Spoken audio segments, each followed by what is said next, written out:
food at the center, and all about Nancy. Within minutes, Tashi warms to the welcoming smile of Nancy Tondup. Nancy is Mrs. Gilo Tondup, the wife of an older brother of the revered Dalai Lama. She, more than anyone else, is the moving force in the Tibetan Self-Help Center's organization and operation. Its purpose is to help the refugees help themselves.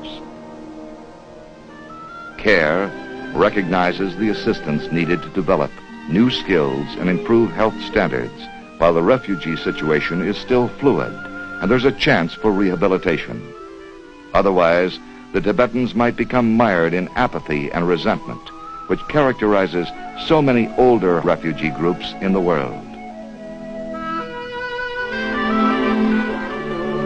Nancy encourages Tashi to return with his brother and father.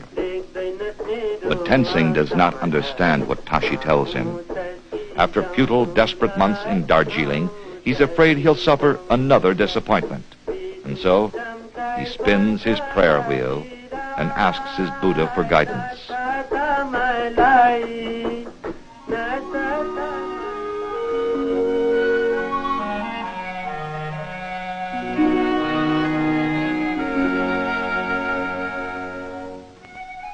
Dorji captures some of his big brother's excitement, but Tenzing is skeptical of the hope his son said is being offered.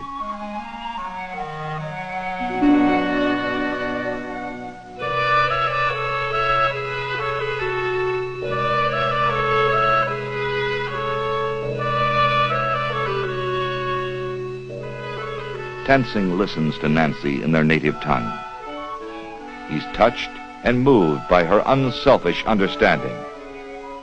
Here is hope, the opportunity to earn an honest living, to be independent, to work and live within his own ancient Tibetan culture, and to preserve it. So much to do, Nancy sighs, to help these people. She says she can hardly recognize them as the forlorn, ragged, hungry kids who arrived at the center when it opened in 1959. CARE dollars help purchase the supplies that enabled Tashi and Dorji to be vaccinated.